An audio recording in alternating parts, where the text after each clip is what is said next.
arm went over his shoulder, his neck, and over my leg. I basically threw him over my leg, and as he was going down, I hit him in his head. And then he started to raise the gun.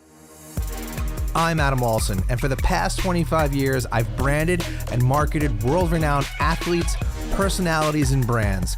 Here, we'll share lessons learned and tell stories earned. This is the Double Down Podcast. All right, well, here we are. We finally made it happen. Our first Double Down Podcast, and I couldn't be more pleased to have our first guest with us today. This man in my life needs no introduction, but maybe in yours he does. This is Steve Alson, my dad, aka Badass. Thank you for joining us on the podcast today. I'm really excited about this conversation, and look, this is our first go at this, so I figured who better to have a first with than you. I've had a lot of firsts with you, and you've always got me through the other side, and I know you'll be gentle with me today. So I appreciate you jumping on and being my very first guest, Dad, as I like to call you. Others have called you many things. We won't get into that, but Steve Alson, thank you for joining the podcast, the Double Down Podcast today. Like I said, honor, pleasure, and just awesome to have you. I want to thank you very much for having me as your first guest on your podcast. Very excited for you, as I've always been very excited for you. Watching you grow from a child to an entrepreneur, a successful entrepreneur, and more importantly, a creative individual, a talented creative individual. And you never cease to amaze me with your talent and ability. But I recognize that very early on in your childhood, that you were not normal. That's right. A lot of people will say that for sure. But listen, were definitely not normal. But that is why everybody loves you, because of your genius. Yeah. Well, thank you, Dad. I appreciate that. And that's why this is why I'm having you on the show, the very first guest, right? You're making me feel all sorts of wonderful. So I appreciate that. You are all sorts of wonderful. Oh, thank you. Tell me about where you were born, and tell me about your parents a little bit. My mother was an executive secretary. She was a very, very intelligent woman. When it came to numbers and organization, she was very, very good. She was extremely organized and very good with numbers, and very methodic. And she lacked the creativity and the sense of humor that my father had, but she loved those qualities in my father. My mother was a very attractive, a very handsome woman. My mother's father was from Kiev, and he was a musician in the army. And I remember her showing me pictures of him with boots up to like the middle of his thighs, and very handsome man as well. And my father, his family was from a town called Lemberg. At any given time, Lemberg could have been in Austria or Poland, but it was near Warsaw, near Poland. And today it's called Lvov. You remind me of my father in a lot of ways. My father was a woman's man and a man's man. Everybody, the women loved my father, the men loved my father, because he was a very social man, and he was also very handsome. So when you met him, looks count for something. And at the end of the day, he was a handsome man, but he also had a very nice personality. Of course he was not mean-spirited at all. But here's the interesting thing. My father's father died, and my mother's my mother's father married my father's mother. And how that happened was, when my parents were going out, they were dating, they introduced their parents, the mother and the father, and they married. So my mother's father married my father's mother. That's the And way things were back then, though, right? People met and married people that they knew in their community. yes, and here's the thing. So that when my mother and my father got married, they were actually stepsister and stepbrother. Right, They were right, sister. right, They were right, they married. They were sister and right, brother, but they actually had met before their parents had married, and right. they were the ones that introduced each of the parents. So Totally it was wild. really a very very close knit family. And we really, it was a very interesting childhood, and they were very nice, wonderful people. My parents were very much in love. I did not grow up in a home where there was a lot of hostility. I would say that my parents' marriage was like one in a million. They never fought. Really, And that's when they unbelievable. finally, my father did retire, my mother did retire. They moved to Florida, in the Fort Lauderdale area, and that's pretty much where. Yeah. Um, that's where they wound up, in Florida. Oh, and I'm not sure if we mentioned it, but you grew up in the Bronx, right? And what part of the Bronx was that? So, I grew up in the Northeast Bronx on Gun Hill and Boston Road on Wilson Avenue. Well, I certainly had an interesting childhood. I grew up in a home where there were two sets of parents. So my mother and my father married, and my mother's sister, Ann Cosserin, and her husband, Irving, uh, they bought a home during World War II. When World War II started, um, they recognized that their men might be going off to the service, whatever. My father actually went to the Brooklyn Navy Yard and eventually wound up in the Philadelphia Navy Yard as an A-class welder. And so um, during the war period, my mother, her sister, and my uncle, who was a musician, an extremely talented musician, and he also graduated City College as an engineer. So he was an absolute genius, and his children, his progeny, his son Paul became a dentist. Paul's son is a conductor and a musician and more. He just incredible. In fact, our family is filled with artists and musicians. My father actually went to Pace University but had to drop out to support his family. But he also was an artist, and I watched my father as you watched me. He wasn't a professional artist, but he was capable of that. He was a musician Uh, as well. no, my father, he sang, but that wasn't his career. My uncle Irving, his career was as a musician. So I grew up in a home with my aunt, my uncle, my first cousin Susan, my first cousin Paul, their children, Wow. and my brother and myself. So there All were under and one roof. yeah, and my grandmother who lived in the basement. She had an apartment in the basement. So it was quite well, it was always a busy home, but it was busy with music and art. And because my family were very social people, um, there was always people at my home. There was always an interaction going on, always a conversation going on, always singing, always music. My uncle played the piano and the accordion. My brother played the clarinet. My next door neighbor played the flute and the clarinet, and my father sang, and my first cousin Susan sang. My cousin Paul played the piano. So there was always music and art in my home. Constant jam sessions over at the Olson Yeah, home. and always people. My house was overrun with neighbors and relatives always coming over, and my father had a wonderful sense of humor and was a storyteller and loved to tell jokes. And I can remember being at the top of the stairs with my pajamas on when I was supposed to be in bed, and they'd be entertaining neighbors or relatives, and my father would be telling jokes. The reality is that I really kind of learned to be a little bit of an entertainer because there was a lot of entertaining going on, and so by a byproduct of growing up in that home was to be an entertainer one way or another, to make people laugh and smile. Music, art, and creativity. Of course, all artists and musicians are creative individuals. So I grew up in that kind of environment. It's fascinating to me that all those people, grew up in that house together. It's like you were raised by a village. Good and bad. Yeah.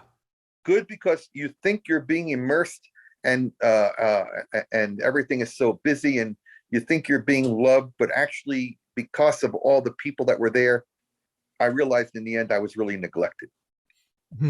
Yeah.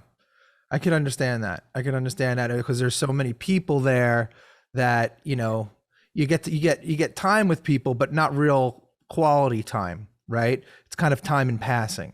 My father, um, my father really was a very absentee father. He worked as an owner. He had owned a candy store slash luncheonette. And he worked 16-hour days. He would leave at 6 o'clock in the morning and wouldn't get home till 10, 11 o'clock at night. And so I really lacked that in my life. And whenever my father would pay any attention to me, I was crazy about my father because of the lack of attention. I just sought more and more of his attention, which changed my life and my philosophy about my own children. What was it like being a lifeguard in the Bronx, Orchard Beach? At the last year of high school, I became a lifeguard for the city of New York. I worked as a city lifeguard during the summers for 11 summers at Orchard Beach. I was a beach lifeguard. The beach in the Bronx, Orchard Beach, is a mile-long beach of sand. It's just gorgeous. It really is a beautiful beach. And what year was this, by the way? 1967 to 1976. I was a lifeguard there. Mm-hmm. And I was good at what I did. And not only that, it was something that I expressed to you. You learn this as you age. Love what you do, and it'll never be work. That's and right. So I was making a very good amount of money, believe it or not, as a lifeguard. 1967, I think I was making $400 and some odd dollars a week. How did you fall into that job? How did you see a job posting somewhere? They're looking for lifeguards, and you just applied? I was on the swimming team in high school. Okay. And my first cousin Herbie, who unfortunately passed on at 37 years old from a heart attack, and had graduated as a lawyer and moved to Boca Raton, Florida, had 2 children and a wife. It's very unfortunate. I loved Herbie. He was closer to me than a brother. That was like your best friend growing up. Closer than that. We went to camp together. It was just sad. But he was the one that told me that there was an opening as a lifeguard for the city of New York at the time. He also was on the swimming team. In fact, Herbie became the best swimmer on our team, and in college too. He was a fabulous athlete. We could have been lifeguards at any of the beaches, Jones Beach, Rockaway. In fact, I did work at Rockaway for about a month, but I didn't like it. And I asked to be transferred back to Orchard Beach. The girls weren't as pretty, huh? No, that wasn't it. That is one of the benefits of being a lifeguard. I won't get into that, but I did have a lot of fun as a lifeguard, and it was quite educational. And so from transitioning out of being a lifeguard, because this is 1967, you said? 66, 67. Yeah. So this is Vietnam's going on at this time, yeah? Yes, quite a it's few. Like the heart of Vietnam. Several of the lifeguards had lost their lives in the Vietnam War, or flew helicopters, or was in. My brother was in Vietnam, 1966 to 1967. Didn't mention my brother, but my brother was the first string clarinetist in high school. Graduated. He was as good as Benny Goodman. He was unbelievably talented, and he went to CW Post for musicology, but had an argument with one of the professors and dropped out of college because of this professor. And the first thing that happened was they drafted him into the Army. He was in the 4th Infantry, and was sent to Vietnam. And that really was not pleasant at all. No. Do you think Vietnam changed your brother? Yes, it dramatically changed my brother. My brother, when he came home, he was never the same. He got Agent Orange, and just physically and emotionally affected him. And my brother died at a young age. My brother, at 42 years old, they had hospice. He had already had open heart surgery. They wanted to do a heart transplant, but they couldn't find a recipient, a transplant for him. And at 57, he died in his sleep. But he lived 15 years more than they had anticipated. They had hospice at his home when he was 42 years old. So he lived to 57. He left 3 children, two daughters and a son, and thank God they're all healthy and well. Beautiful. Yeah, beautiful. He left a beautiful legacy behind. And Harry Alson was a great man and a hero, right? Yes. 100%. Unbelievable. Let's figure out what's the next move from being a lifeguard. Where do you go from there? So graduated college, got a job because my cousin Herbie's wife, Stephanie, was working at Bronx State Psychiatric Hospital as a teacher. I got a job there, teaching for 3 years as a special ed teacher, right, working with emotionally disturbed children. But I wasn't making enough money. Right. I was driving a milk truck 3 nights a week. Wait, hold on a second. So because you're saying all these amazing things, like you've lived so many lives. So I wanna dissect kind of like where you were at and these lessons that you may have learned along the way. I know you're excited to get through a lot of these things, but to me, I have a lot of questions. And I'm sure people that are watching this may have questions too. But for me, there's just so much happening here. You've lived a very full life. So you went on from being a lifeguard to being a special education teacher. And how many years did you do that? 3. 3 years. So that's quite a stint. When you took that job, you must have met and worked with some really interesting children. What lessons did you learn while working there? So the reason I became a special ed teacher was because I was learning disabled myself when I was younger.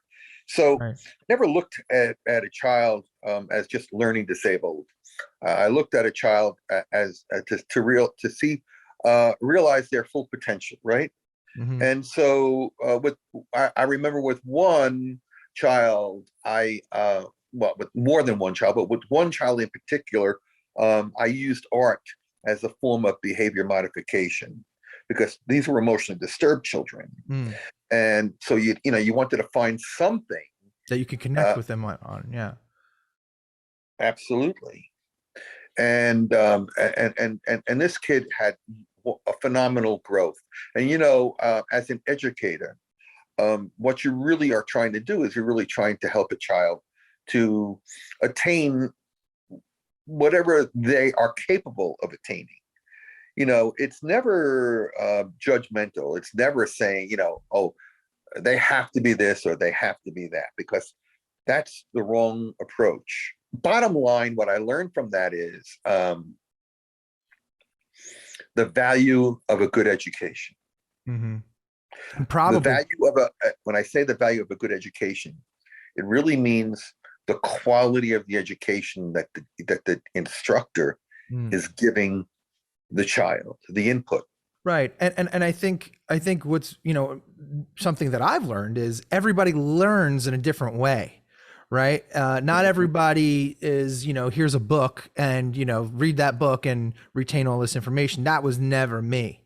That was never me. I need to learn in a more entertaining way. I won't retain something that I'm like, oh, I'm snoozing off here. I need a creative input. And I'm sure working with learning disabled people or kids, as you mentioned, with this one kid that you worked with art, that was a creative and fun way for this child to learn. And it's interesting that you kind of keyed in on, okay, this is what really piques this child's interest. And I would imagine it took tremendous patience with a lot of these children, because they're frustrated with wanting to learn, or maybe not even wanting to be there. So you have to figure out, hey, how do you get the kid to kind of endure this and be present, But also you have to unlock the combination of, well, what also is going to, key in for this child, right? Absolutely, 100%. Hmm. When Yeah. I was teaching, I couldn't afford to pay all the bills to support my family, and so I was living in Queens at the time, and the fellow who we were renting an apartment from, he was working as a milkman at night. He owned a cleaning business, but he also was a milkman at night, and he got me a job working as a milkman at night also to help supplement my income. So So you were working two jobs. I was working two jobs, yeah, and that's when I realized I needed to find one job that could support Right. my, because I couldn't So continue to do that. how A long, year. that was a year. So you were doing the teaching and the milkman position for a year. So what, you were working from like what, 8 o'clock to 3 o'clock, and then 4 o'clock to, I don't know. You tell me. You even remember? Yeah. So from 8 o'clock to the end of the day would be 2, 3 o'clock in the afternoon at the school, and then I would start the milk route at like 1 o'clock in the morning. Wouldn't get home till Oh wow. 7. Yeah, Oh wow. Oh, you must have been exhausted. I was. So I was teaching for 3 years. It was only the last year I was teaching that I did this, and it was yeah, it was exhausting. And so then I moved into that's when I got the job working for a paper company. Now I called my brother was a printer, and he told me that the paper salesman made a really good living, and I should try to get into that business. And when Mhm. I called a few of the places, they all told me that it would require 2 to 3 years of schooling in the paper industry. And I was like, well, what could be so difficult about learning paper? Well, they explained to me there's printing paper, there's wrapping paper, there's newspaper, there's board paper, all kinds of paper, And so I said, well, if you hire me, I'll learn what I need to learn on my own and be out in a year to sell, you know. And I finally found one company that hired me. And Is that actually, Newbrook? I actually created and patented. I didn't patent the box. I actually created a sample box that the corrugated company that I was having design it. They actually stole the idea, and all the paper companies eventually adopted that paper box as a sample box for all the different paper samples. So I'm kind of proud of that. I never made any money from it. It became the standard in the industry. Wow. And I was am that, a creative individual. I will say that I have a lot of ideas, and some of the ideas have been stolen from me. I won't get into all of them, but quite a few of my ideas were apprehended, let's say. all right, fair enough. I mean, no, and that's true. I know we didn't even get into it, but you also graduated with an art degree, correct? I had a BA in fine arts. I was so I studied art in college, and um, I loved art, and so I took a lot of art courses, art history courses, and I enjoyed that. But artists back then, I didn't have the internet back then. I didn't have a lot of the things that were available today, and most artists back in the day starved. Now, I'm not saying that there weren't artists that were successful, because there Mhm. were, but Sure. most artists back then didn't make good money, and so I didn't pursue that. I went into sales. My father had been a salesman. I didn't tell you before. He became bought into had a partnership with that candy store, Luncheonette. My father sold Electrolux, and my father created the bag for all the tools for the Electrolux parts. And they sent them away on a vacation. But my father was an Electrolux salesman, a door-to-door salesman. So So sales is in the blood. sales is in the blood. So you start working at this paper company. Is this Newbrook Paper? No, actually, I started for a company called Press Paper, and Okay. actually no, that's wrong. I started for a first line paper company called what was that? Royal Paper. I started for a Royal Paper. They were a first line paper company, and I spent a couple of years there.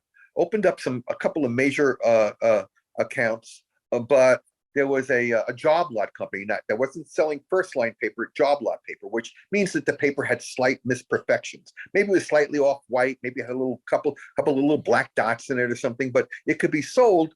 And job lot paper companies bought from the mills, and then they would buy larger size rolls and then make smaller rolls or sheet them into different size sheets. So I was selling for a job lot company called Press Paper. And then from Press Paper, I went to Newbrook Paper, which was a larger paper company, and I was making some very good money there. And from Press Paper, I went to Arrow Paper.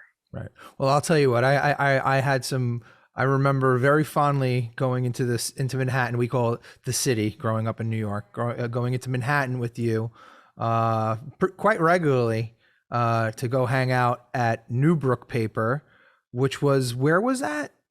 It was on Bleecker Street. It was on Bleecker Street, right? Yeah. Bleecker and Houston? Yeah. Yeah. Yeah. Shout out Larry Diamond, right? Yeah, Larry Diamond. Birthday was March 27th. I forget the year, but I remember his birthday is March 27th. He was an absolute genius. He was my mentor when it came to sales. He was a really kind guy. He was very kind. You would never know that this man was a he owned 32 Bleecker Street, the building 32 Bleecker. Now, that building alone was worth 40 million. I mean, it was an incredibly, he was a wealthy man. And when I was becoming one of his little rocket ships that, skyrocket, that I'm like a missile that took off, I was really successful. Mm-hmm. And he said to me one day when I walked in there gloating and all full of myself, and he said, "Steve, never make yourself more important than you really are." It stuck with me for life. Never make yourself more important than you really are. Meaning, you can have it all. Be modest. Don't bloat. Because that, when you get like that, it sets you up for failure, really. Because, I can do no wrong. Who can do no wrong? Everybody can do wrong. Mm-hmm. And never become so important that you lose sight of what really is important. That's really great advice. You didn't have any experience in sales. Did that intimidate you, jumping into a sales position, or you were just full of piss and vinegar and like, I got this? Too dumb to fail? There's something to be said for that. And I'll address that, but give me a moment to get there. Okay.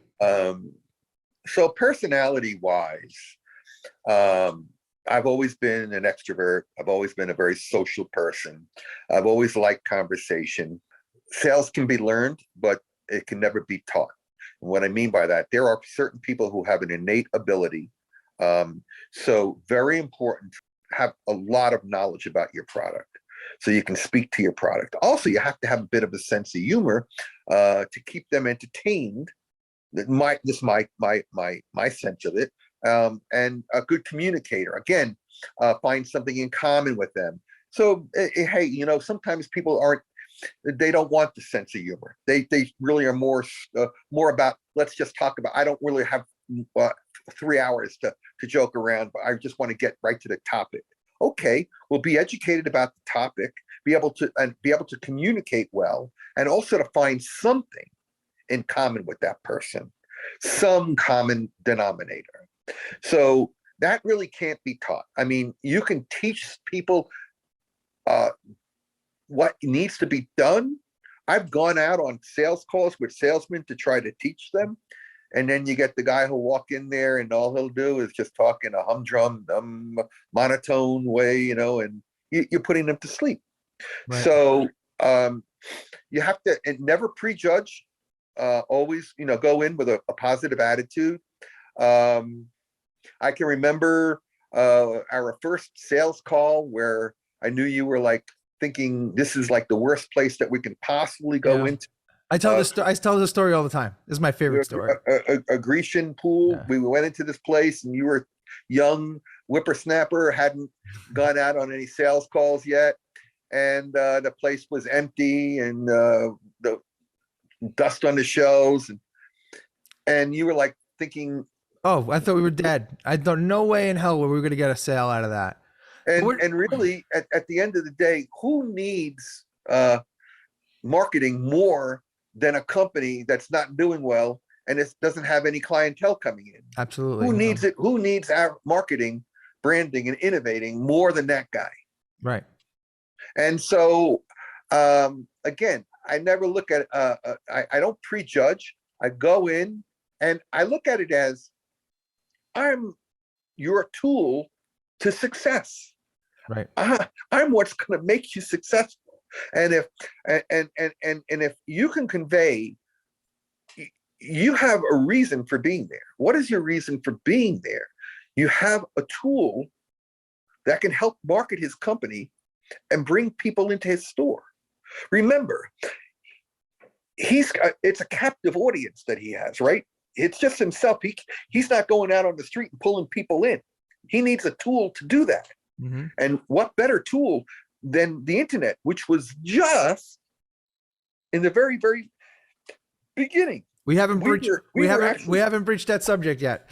All right. We're about to. We're about to get there. Okay. We're about to get there. I promise you. So you went on to have an illustrious career in the world of paper sales, right? The real world Michael Scott. I did well. I declare bankruptcy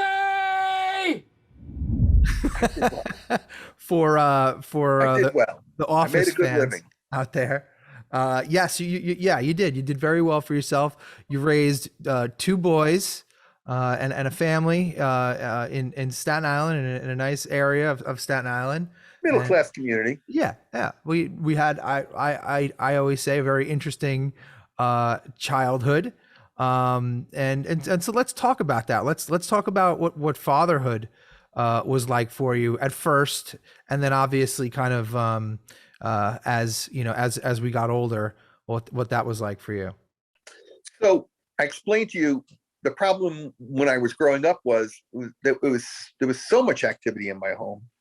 I didn't realize this as a child. Again, I just thought that I was getting a lot of attention from everybody, but I wasn't getting a lot of attention from my mother and my father. My mother wouldn't get home till 6 o'clock at night. She was an executive secretary, and my father wouldn't get home till, I don't know, anywhere from 8 to 11 o'clock at night. And so my aunt and my uncle were really the ones that were parenting me. And I got to play baseball catch with my father once. The web in my glove broke, and he said that was enough. He took me to try out for a little league team, and when we got in the car and on the way home, I asked him if I made the little league team, and he told me you didn't. It was only about a year or 2 years later that I realized everybody makes the little league team.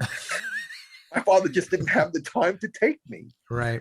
And so as a parent, I said to myself, I'm going to be involved in every moment that I can, right, with my children and their friends.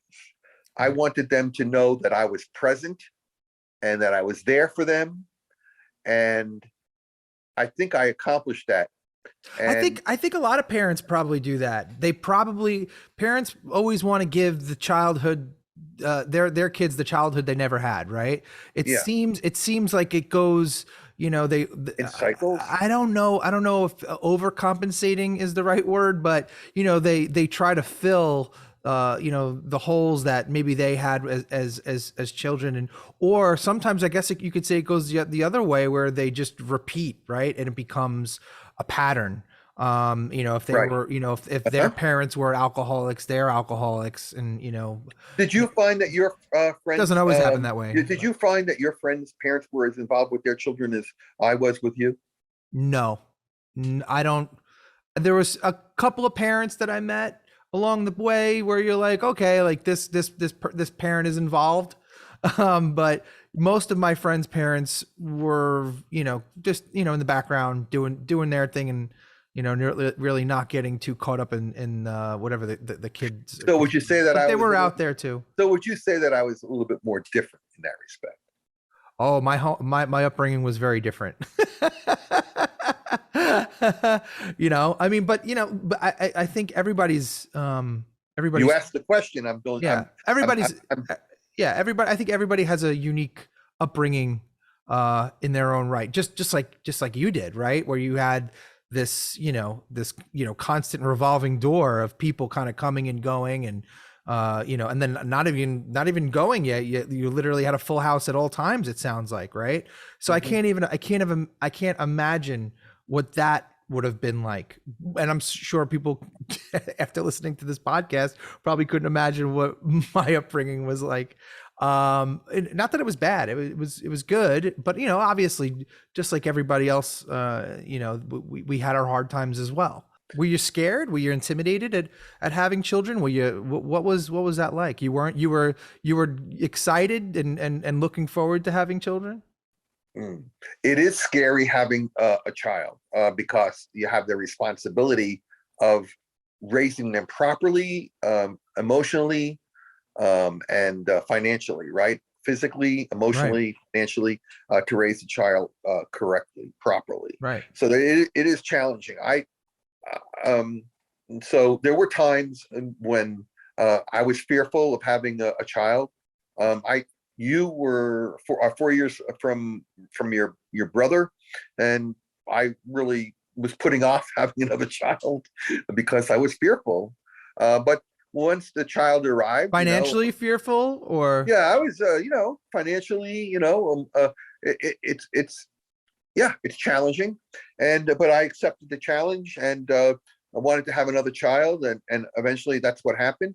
so being an educator at one point in your life, and then you had two boys that I wouldn't say we were probably at that extreme end, but we had our educational challenges, right? Where both of us were, we just weren't students, and I don't think that means we weren't intelligent. It just wasn't for us. How did you handle that internally? So, when you have children, you realize they're not the same, right? I love you and your brother the same. If I ever had to choose between the two of you, I couldn't do it. I'd give up my life doing that. But that being said, you and your brother are very different, and at the same time, you're alike. Um, so you both have very good communicative skills, verbal skills, wonderful vocabulary, ability to communicate well with people. Very good, and that is a tool that can make you successful in life, regardless of your education. When it comes to schooling, of course, in today's world, most people want to have a good education. But Elon Musk brought this to the fore when he had a conversation with one of the interviews I listened, and he said he doesn't really look at degrees. He just wants somebody that's book learned. He could be an engineer just from the book learning without a degree. Just come in if you have the qualifications of an engineer or whatever, but not the literal degree itself, he'll still hire you. There's no need even to have a college degree at all, or even high school. I mean, if somebody graduated from a great university, that may be an indication that they will be capable of great things, but it's not necessarily the case. If you look at, say, people like Bill Gates or Larry Ellison, Steve Jobs, these guys didn't graduate from college. But if you had a chance to hire them, of course, that would be a good idea. And so my mindset before Elon Musk said that, I had already come to that realization that you and your brother were not going to wind up going to college. You were self-motivated. You would read on your own and learn on your own. And of course, I would always offer my guidance because I was an educator. And I always would stay in touch with you and compliment you. You loved that. You loved to be complimented. You hated when I critiqued you, but the critique part really is what, now that you're in business and you get somebody that tells you that they want you to edit something or change something, isn't that a critique? Absolutely. Yeah, I mean, look, here's the thing. There's not a creative person on the planet that doesn't get a little irked by a critique. I mean, there are literally memes about, a client asking, make the logo bigger or whatever the case may be. But yeah, when a creative lays down his tracks, it pains them to have to point those tracks in another direction because those tracks have been laid in their mind, right? It's the way the artist perceives the way something should be. Now, the thing about art is it's subjective, right? That's the word I was looking for. It's subjective, especially when it comes to work for hire in a creative field, when you're working on a campaign or you're working on a website or an ad or a commercial. Everybody's going to have their opinion on how something should look. And as a creative, especially a young creative, and you've not been exposed to much critiquing in the beginning, it's so painful to hear somebody say to you, I think we need a little more color here. It's like, no, like this is the way I kind of saw it in my head. And now you're coming along and you're influencing the artistic integrity that I've already, kind of came to a conclusion on. And so that a young creative, it's so hard to take.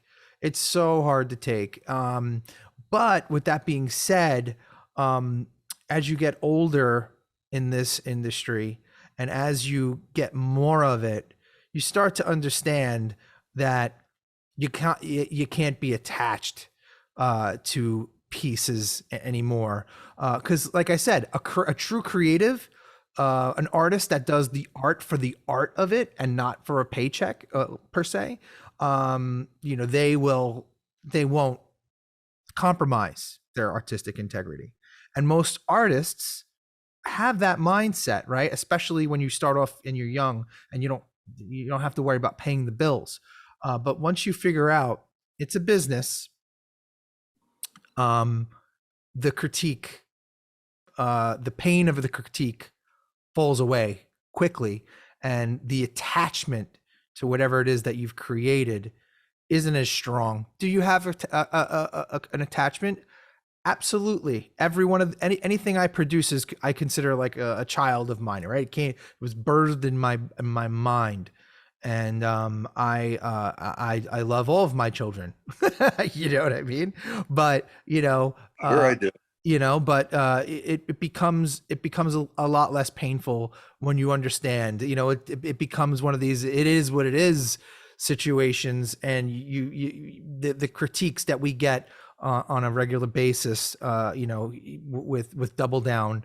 I wouldn't say critiques, but requests. I like to call them requests, where they say, hey, we want to move this here. We want to use another image. Clients are always going to have their input. That's why they pay you, right? They're entitled to that opinion. So yeah, it is for true artists, people that, like I said, that are not doing it for the paycheck. They won't, compromise their artistic vision. And that's completely understandable. But yeah, no, getting that early on in my career from you, although it was extremely tough to take, it taught me a lot. It taught me like, hey, no, like it isn't all about your vision, because it's not. There's going to be a client that has to appreciate this as well. And you certainly helped with some of your ideas, and the reality was, like, even though you gave input, sometimes the client also said, hey, no, like I want to do this, and we had to change it even further. But that's the way the cookie crumbles in a creative field. So now that we're talking about our journey, I'd love to jump into that. So, and we alluded to kind of me having the educational struggles, or the educational struggles is not the right way of putting it, because the educational struggles of the public schooling system, I should say, right? Because that's where I really struggled. I never really struggled in educating myself, right? And learning what I needed to learn. I just struggled getting through the public school system because it was just so mundane. They didn't draw me in. And as I mentioned at the beginning of this podcast, everybody learns in different ways, and the ways that they were offering, I was just clearly not interested in.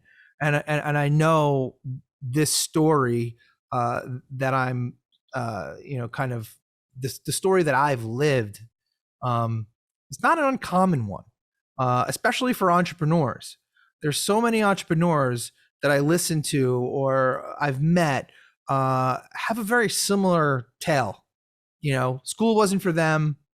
They figured out school wasn't for them, and it almost kind of lights a fire under your ass, because it's like, well, now I'm operating without a net, right? Because at least the plan is, it's like, well, I got a degree to fall back on, right? Like, and so, you're operating without a net. And so that's, in my opinion, the ultimate motivator.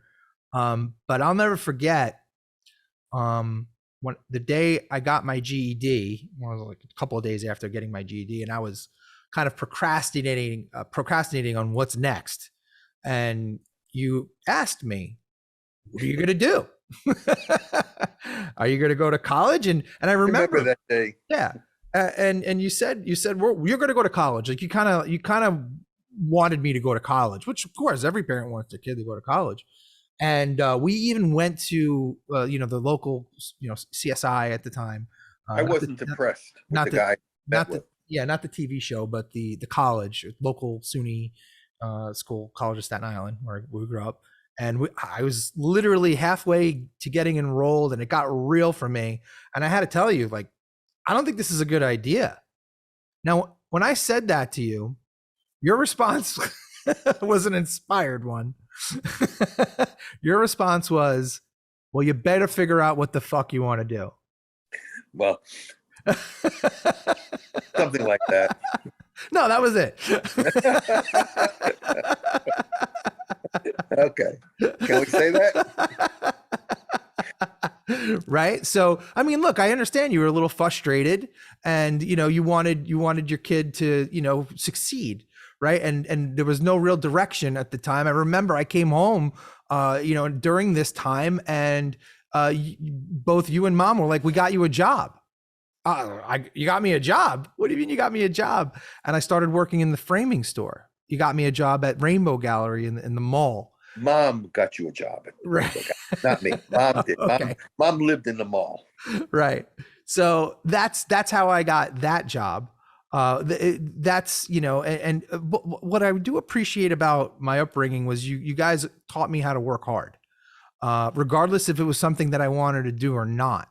Right. And I don't know. I kind of think that's important to do stuff that you don't want to do, because, it gets you through, just shitty things. And you kind of figure out how to zone out of that. You know what I mean? Like, again, one of my first job, again, you guys came home, you got a job at McDonald's. I think I was 16 years old. Right. And I was like, what? I'm working at McDonald's, and I worked at McDonald's for a year, and that was I hated that job with a passion. It was the worst job ever. And ever after I left that job, I never ate McDonald's again. So I'm so emotionally scarred from working at McDonald's. But again, it taught me to get out of bed, get to work hard. Although you're literally flipping burgers, you got to go through the fires. And it's, I know it sounds ridiculous to compare working at McDonald's to going through fire, but for hardened steel is forged in a fire. Right. Exactly. Right. So, but again, it taught me work ethic, right? It was something, it taught me to, there are things in life, this is life, right? It taught me that in life, there are things that we don't want to do that we just have to do. Right. And, I think those are important lessons. And again, working at the framing store, although that job wasn't so bad, if you will, but again, I didn't want to be there. That wasn't what I wanted to do. I didn't want to be framing pictures. Again, I loved art. I loved working with art. It was great to work with all that art. But yeah, I didn't want to be framing. People's, art and, stuff like that. But again, it taught me the value of working hard and, taking that forward. In my free time, I started noodling on the computer and teaching myself how to develop websites. And this is in 1997. As you mentioned, the dawn of the internet. And then one day, as I'm working at the framing store, I come to you and I say, Dad, I think I got an idea.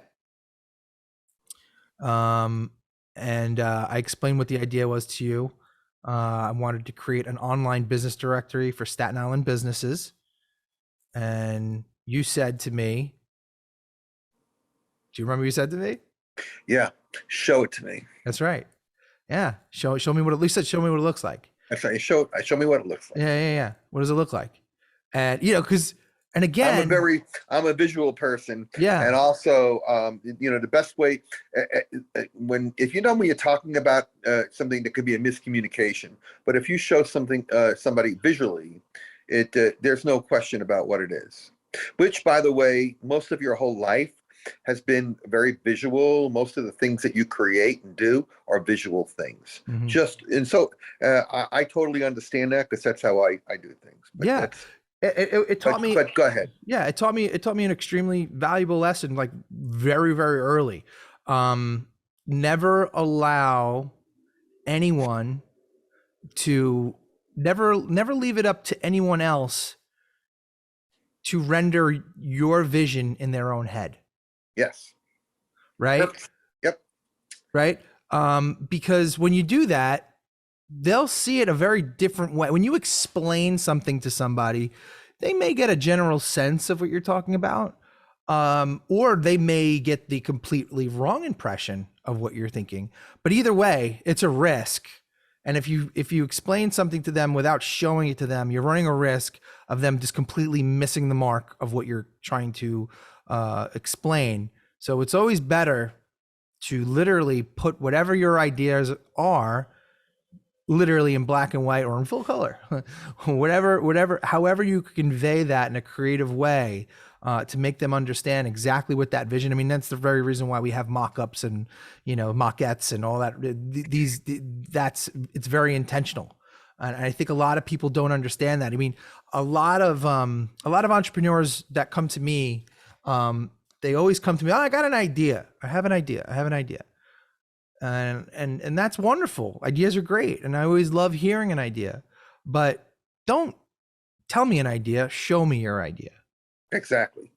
I knew that this would sell the moment you showed it to me. Okay. So it was 1997. And this is, once again, early days of the internet. I believe it was, the .com boom was starting to happen. It hadn't happened yet. But it was on its way. It was on its way. It was a buzz.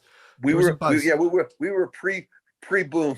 We were right on the cusp of it, because the .com bubble burst in 2000. So you said after I showed it to you, we're gonna try to sell this thing, which to me was petrifying.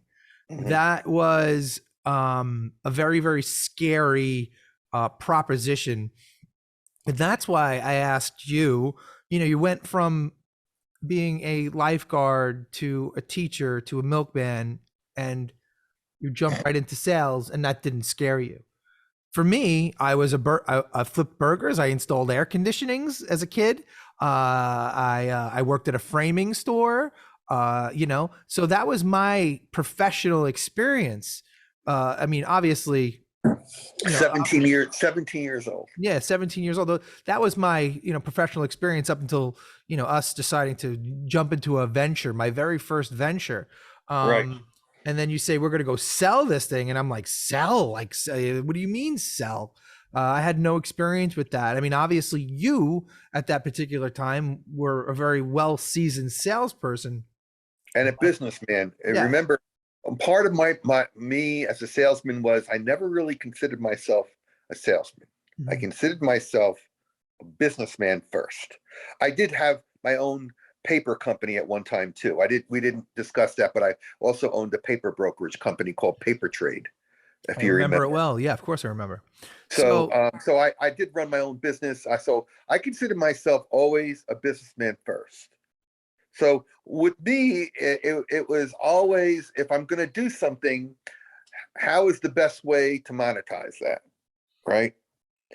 But you have to love what you do.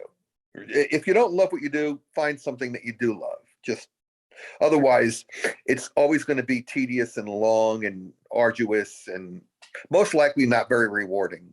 right. Better to love what you do, and it's always significantly better.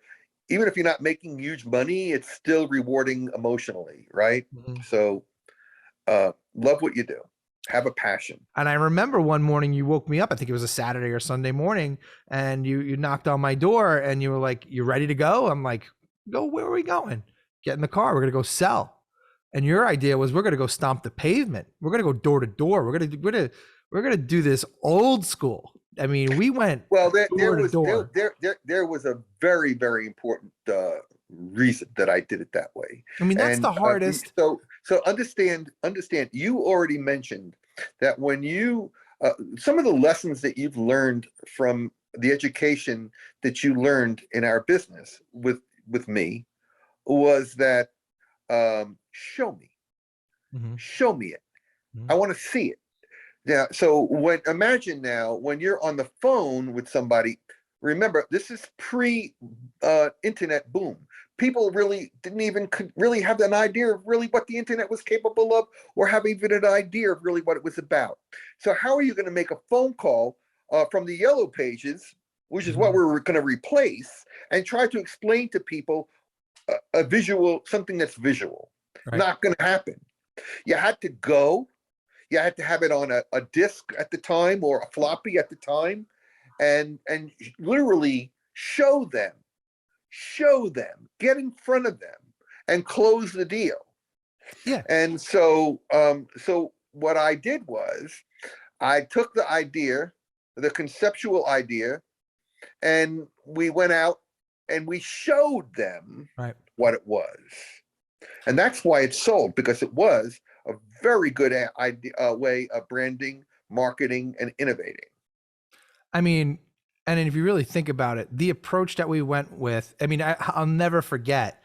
I mean, cold calling door to door, it's the hardest kind of sell you could ever attempt. I mean, we just solicited businesses, which is, whenever you walk up to a business, a local business or any business, you typically see a sign that says no soliciting.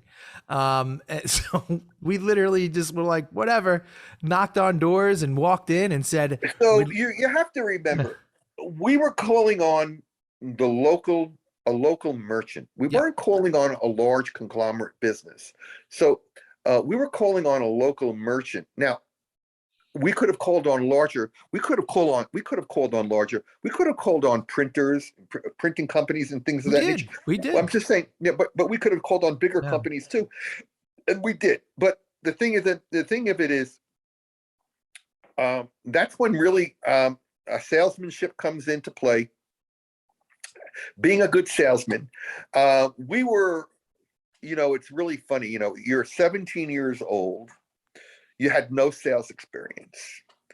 But I used to bring you into Manhattan when I was a salesman in the paper company. Mm-hmm. Why? I wanted you to see me communicate, hear me on the phone, hear me selling, and you learned a lot.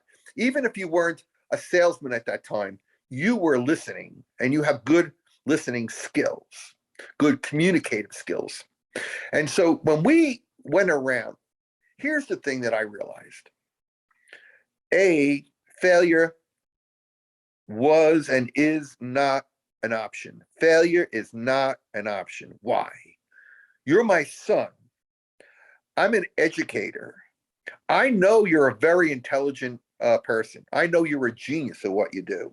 You've already shown me the concept. The concept was a great concept. I realized that we could turn this into an advertising company and make it really, really big. And eventually you have your own advertising company. So I already knew early on that at the minimum was that you were going to own your own advertising company and you were going to be very successful. How you got there, I was going to be the instructor. I was going to teach you business 101 and get you your master's. So we started off by going around and showing your concept, right? The web design, which was a home page, a product page, and a map to the location. The home page would be basically a picture, an illustration of what your company looks like with your times, your phone number, your address, etc., on your home page. Then the product page would be any of your product that you have. If you were a sports store, we'd show your sports stuff because right at that time we weren't doing e-commerce. No. And then we would have a map to the location. Right, directions. And that's what we were selling. And everybody loved it. Now, we were very successful. I think the first year we opened up over 100 businesses. Over 100 businesses in the first year, which means we probably saw 200 to 300 businesses. I think we had a very good closing rate. Let's say we saw 200 people. Yeah. That's about 50% closing ratio. That's which is unbelievable. That's unbelievable, especially in the day that. Do you remember the rejections that we got? Do you remember what some of the rejections were? Yeah. What Go ahead. No, you tell me. My favorite one, which I tell people to this day, and your rebuttal was great. I remember your rebuttal. One we heard very often was, "My customers aren't on the internet." which is just funny to think, like, now in 2021 my customers aren't on. Could you imagine my customers aren't? Everybody's on the internet right now, right? So your rebuttal was great. Your rebuttal was, well, they're going to be, and don't you want to be there when they get there? And how perceptive was that? That's great. So that was a reality, and they didn't believe you. They didn't believe you. So quite honestly, and then I was working a full-time job, and I would do this on the weekend with you, or even during the week. Whenever I had free time, I go out and sell. Right. So I was really busy. Why was I doing this? Why was I so driven? I was so driven because I wanted you to be successful, but more importantly, I wanted you to learn not only web design, but I also wanted you to learn how to be a businessman, how to set goals, how to deliver on time product, to develop product, and also how to edit product, to take critique, learn how to do it better. Because I would come home. I remember a couple of different ones that were really wonderful. That beverage place that we opened up where you made the beer with the bubbling, that was, I guess I wanted it better. I wanted it more active, and you did that. Spray City, I was like, it's not, I want something to show that we're spraying. Can't we do something like make it visually like we're spraying? And next thing you had this plain spraying Spray City. And you were telling me it couldn't be done. And next thing you know, you were doing it. Yeah. So I would always drive you to do something bigger and better. And it drove you crazy. In fact, to the point where I would hear from your friends, Steve, take it easy on Adam with the critique. But but the critique really, for me, is what your clients do to you today. So really what it is it was all lessons learned that was very important. And then the other thing is that when I would come home from work, I used to give you a laundry list of things to do. Mm-hmm. And I would ask you when I would come home, did you call X or Y, Z? Did you call this company, that company, speak to Joe Blow or Mary Smith? And you would tell me, Dad, I can't call them. Yep. I'm 17. They're not going to talk to me. I was petrified. Yeah. I'm like, why not? Yeah. You're the one, you're knowledgeable. You have the knowledge and information to give them. Yeah. You need to communicate this to them. You need to call them. Yeah. And so this was all part of a process, right? A learning process of what to do on a daily basis to make your business successful. Yeah. And so these were all very important lessons. You saw me pitch 250 300 clients in a year.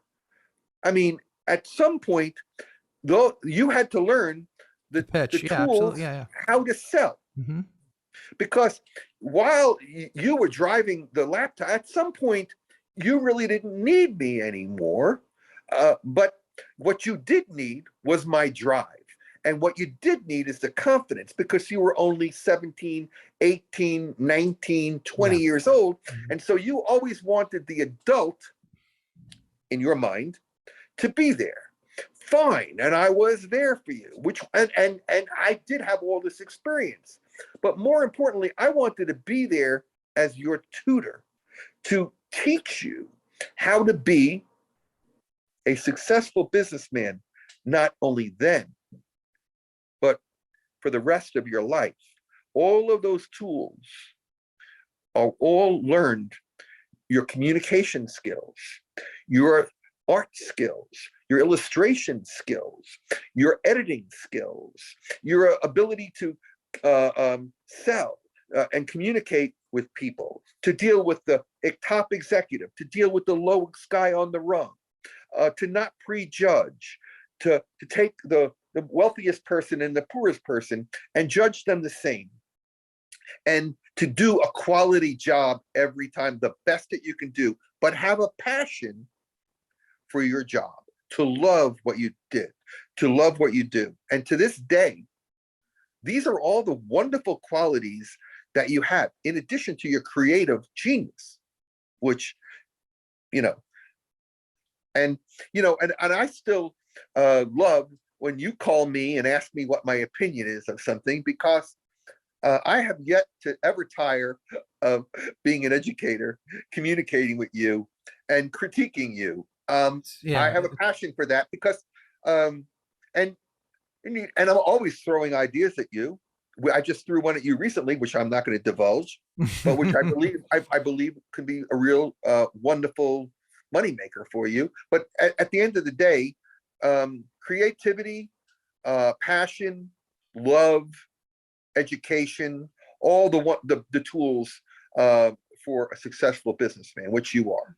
Yeah, and I have a very strong argument for the fact that the communication and the the communicating and sales and the business aspect of things that I learned, and all the things that I learned early on has become even more important as I get older, where I'm not designing as much as I was when I was younger, right?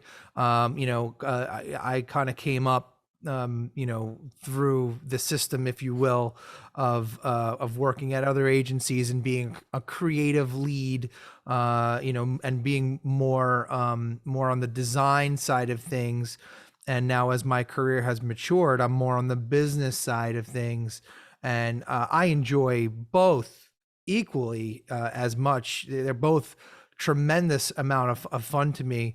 And to me, when I was younger, and especially at the ripe age of 17, when I first got started, I couldn't imagine the business side of things being as fun as the creative. You've moved to the point where you're in a position now where you hire people to help you with web design or other kinds of design. You're still using your audibility and still doing critiquing and editing. I'm sure that when people Sure. submit designs to you, sometimes you say, maybe you could do it this way or that way. I'm So now constantly doing that. Yeah. now you're more, and now you can understand where I was with you. Mm-hmm. Oh yeah, absolutely.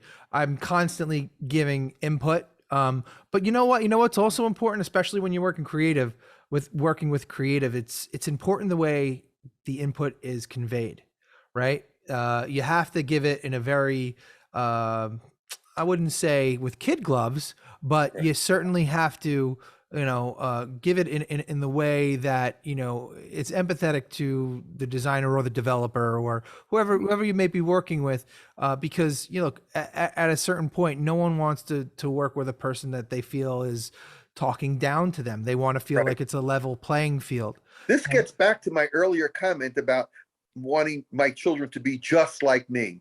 You have to communicate to them, I don't want you to be just like me. If you were just like me, I wouldn't need you.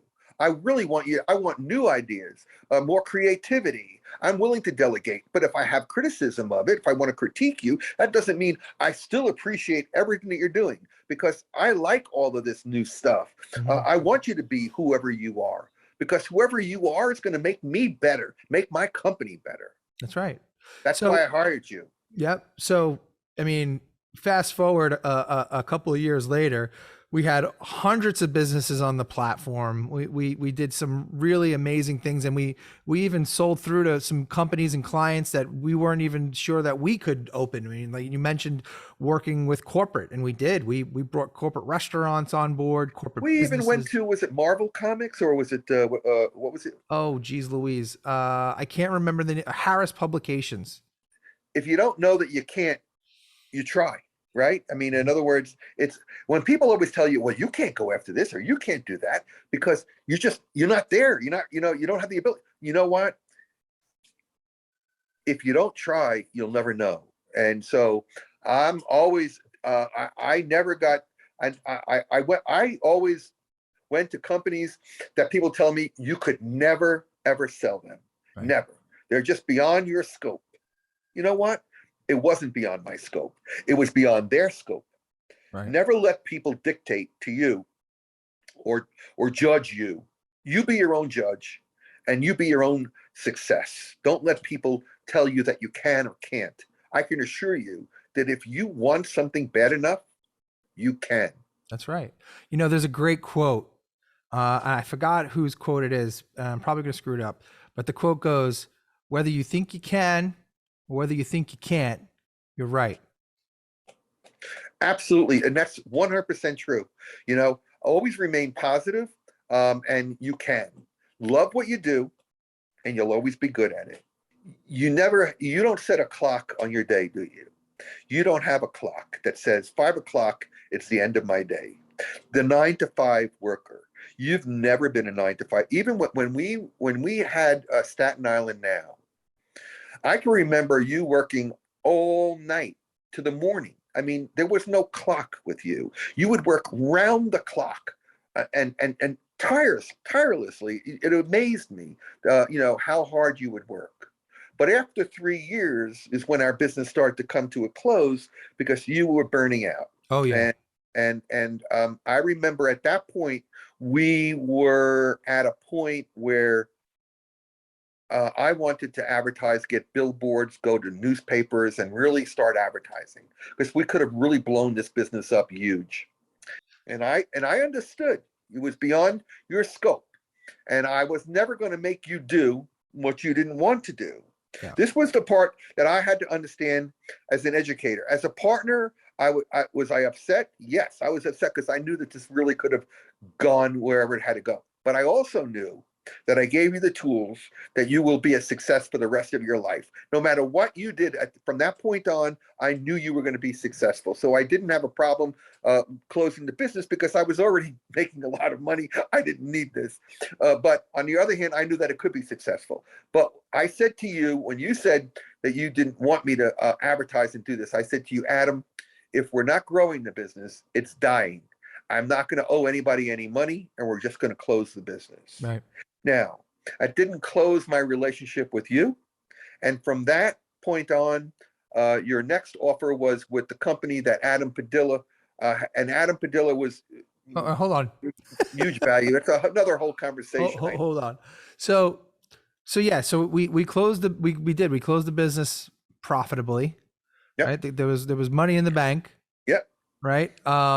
But with that being said, we learned a lot of lessons, both of us. Right. We learned a tremendous amount of lessons, and lessons that, we carry with us to this day. And I cherish the time of working with you, the lessons learned, working and meeting people from all sorts of walks of life, all these business owners, young, old, male, female, some of them didn't even speak English. We had to deal with their son that spoke English in some sense. So it was, it was extremely eye-opening and educational, and obviously echoed through will echo into my entire career, the rest of my life. It was a time in my life that I look back with fond memories, and like I said, I cherish forever. And it set me on a course. It did. It absolutely set me on a course. I knew that day when we walked into that pool supply store, and I walked in defeated, but I walked out victorious. And that set the stage. It was Well, unbelievable. I have to tell you, um, you were my best student ever. And I loved teaching you, working with you. And I love, even more importantly, the amount of success that you've had and all the people that you've helped along the way, because you have not only accomplished a lot for yourself and your own business, but you've also helped an enormous amount of people to become successful themselves. And you have a wonderful gift, and you also have a wonderful heart. So I'm very proud of you. Very, very proud. Oh, thank you. And I'm very proud of you as well. We've gone way over on time, but I did want to get this in there because this is extremely You can fascinating. break it up into 2 parts. I Buddy. know we might have to. As I stated in the beginning of the podcast, that, you've probably, at this point in your life, you probably feel like you've lived multiple lives. And one of those lives, you were a black belt in karate? No, red belt. Oh, a red belt. And not karate, taekwondo. So you were a red belt in taekwondo. Yeah. And one day, Oh, you call me up yeah. and you tell me I'm at the police station. I gotta be 13 years old. Yeah, you were 13 years old. Yeah. I was 13 years old, and you called I me remember up. that. I was not in my right mind at that time. Your mom and I were going through a legal separation, and I was quite upset. So wait, so you call me up and you tell me, I'm at the police station. Right. I just broke up a bank robbery. Well, actually, I didn't break up a bank robbery. I after they robbed the bank, these 2 guys. Well, let's tell the story. Tell the story properly. Tell the story from your point of view. Yeah. It was the bank was on. I think it was what is it called? I forget the name of the bank, but anyways, on Broadway and Prince Street. I was online. There was about 4 people ahead of me, and there was this Asian fella who had worked at a deli, and I guess for the last 2 weeks he was bringing in a bag full of money every day, and these 2 guys had been checking him out for the last 2 weeks, I guess, and they knew that he had a bag full of money, and they walked into the bank. I'm online, and this guy's probably 5 feet tall. I'm only 5'8", and both of these guys are about 6 feet tall. And one guy pulls out a Glock automatic, big Glock automatic, cocks the gun alongside my head because he was pointing at that Asian guy, and said, "Give me the bag, MF, a mother, whatever." And the other guy grabs the bag, and they take the money, and they walk out. And with that, I run up to the teller, and she didn't know what to do. And there was another guy at the door. There was no security there, and I told him, and nobody did anything. So I followed these 2 guys down the back streets, all the way down to Canal Street, where there was a subway station, and they both go down these stairs, and I followed them down the stairs. But the gate, they have a revolving gate, like the door size revolving gate, right? And it was locked. Now they passed by me. They didn't realize I was the same guy from the bank. And as they're going up there, I only knew it was one guy with the gun, and it was in his waistband in the back, his back belt. And the other guy was ahead of him. And there's a railing there was a newsstand there. And there was a railing going up, And as he was turning, whenever you're turning, you're off balance. So my arm went over his shoulder, his neck, and over my leg. I basically threw him over my leg, and as he was going down, I hit him in his head. And then he started to raise the gun. He's on the ground though. He started to raise the gun to shoot me, and then I did a lunge with my hand right into his esophagus. And I had his esophagus in my hand, and I squeezed it. I could have pulled it out, but I didn't. And then he was like, "I can't breathe." And with that, I hit him again because the gun was still coming up. And then he dropped the gun. A police van was passing. I thought that they were on the lookout for this guy. They really weren't, but they saw that there was a commotion there, and one of the cops straddled him. They got the gun off the floor. He had dropped the gun. And the other guy ran, but they got him. The bag was underneath one of the cars with the money. And then they went to jail. And then when I went to jail, they asked me to testify against this guy. He was all bloody in his face. And they told me that the gun had been cocked and loaded, and that it had high burst bullets. High burst bullets are the ones that penetrate bulletproof vests. So they said, "You're very lucky that you didn't get shot." And I guess I was. So Tell them I'm not lucky. I'm a red belt in Taekwondo.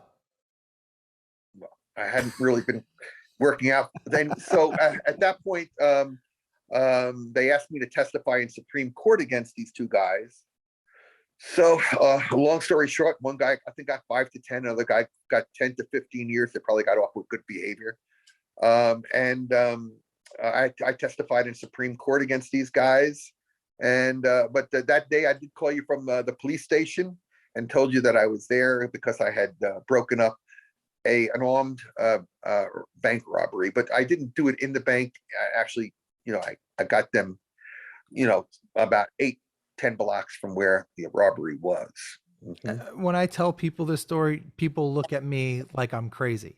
Nobody. What about the one on the Belt Parkway where I pulled a guy out of a burning truck? Okay, do you want to tell that story? No, not really. But I'm just saying. In other words, I'm trained. I think you just did. I think you just remember. I was a lifeguard for the city of New York. I'm trained to react to a situation. I mean, that's an extreme reaction. I mean, that was certain. That was imminent danger. I mean, a man with a loaded and cocked gun. I was very distraught at the time. Something had been happening in my private life, and I needed to take it out on somebody. You were looking for a fight? No, I wasn't looking for a fight, but if one came along, I certainly wasn't going to walk away.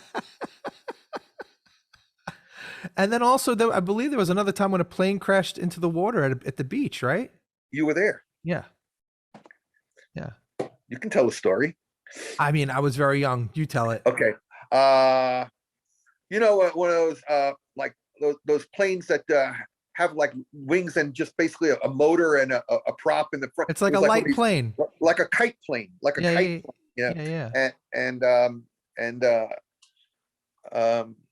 think it was at Point Pleasant.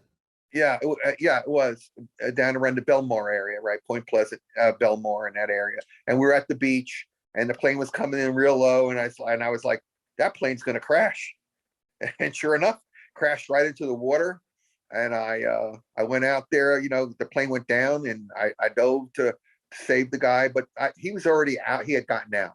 I didn't pull him out, but I did. You reached the plane. I did reach the plane. I did dive down, but he wasn't there. So,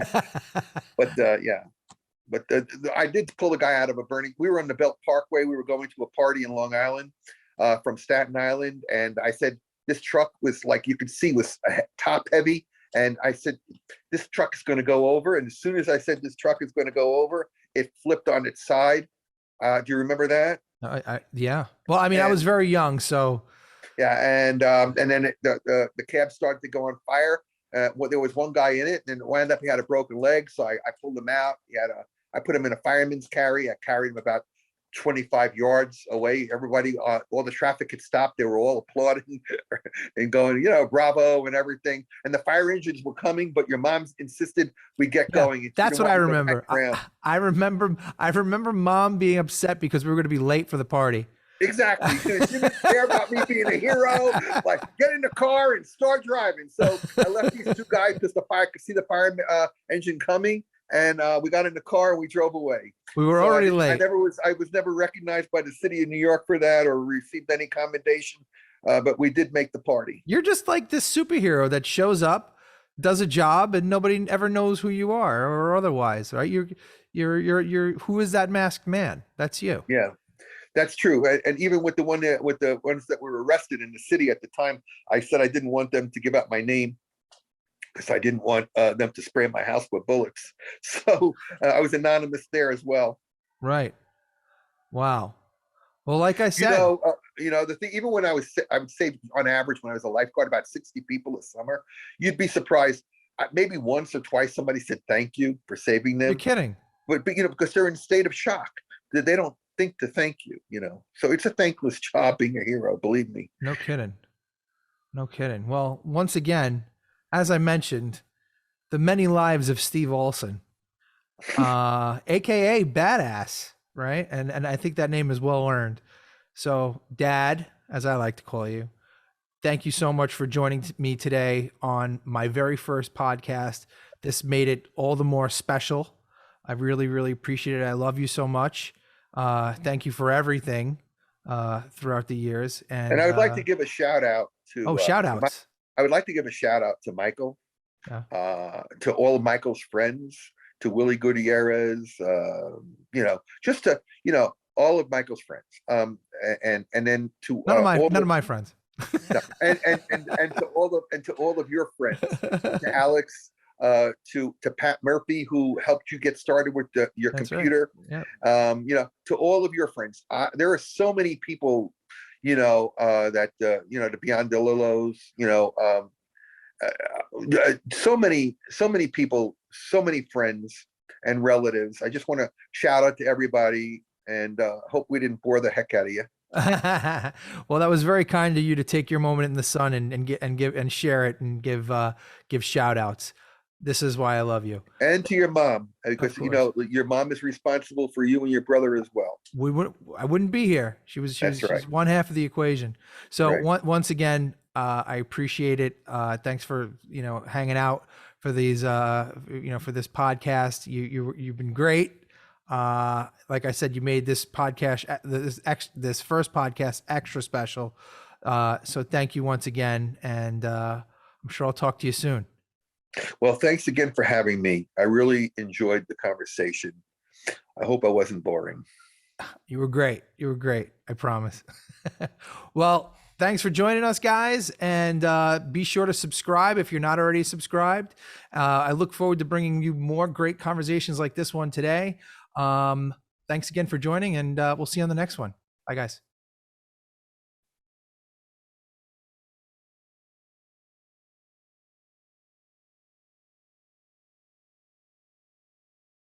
Okay, so here we are. All the residents that were in the house at 3242. Remember this house, Steve? Yep. Harry's on the steps.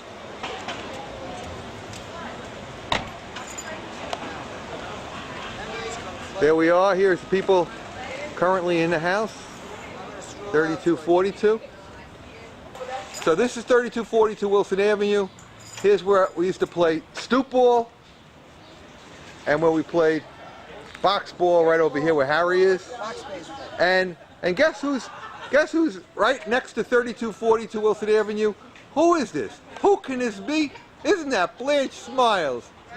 Blanche is still here, still looking as young as ever. We're actually allowed to go into 3242, my original home. I can't believe I'm actually going in this house. I never ever thought. This is my house.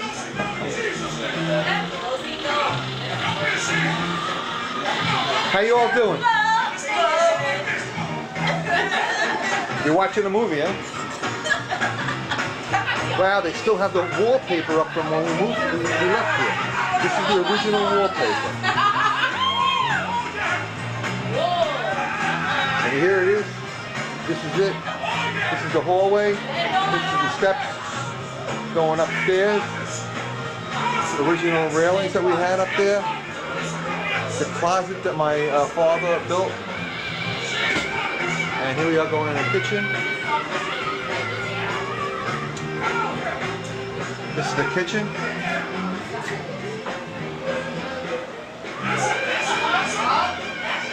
The living room, dining room.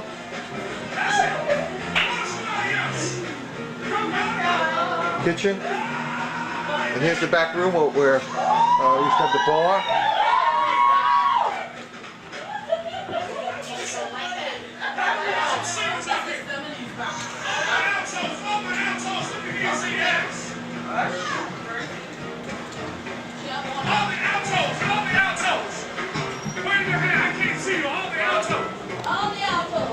And now we're in the backyard. And this is the backyard. It seemed so much bigger when we were kids. I can't believe this. Right over here, this is the sewer where we would play stickball. That was home plate. We would then hit the ball, and it hit the big tree, and it would go this way, all the way up, all the way up the block.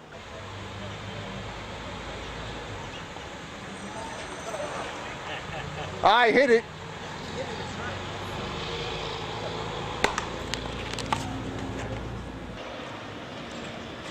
Oh, come on. No, forget this. New York Yankees don't need you. Oh, no, that's it.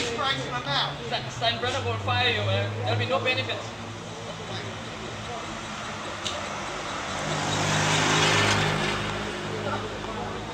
No, listen to me. You're going to need a union, okay? You're in the wrong end. Okay.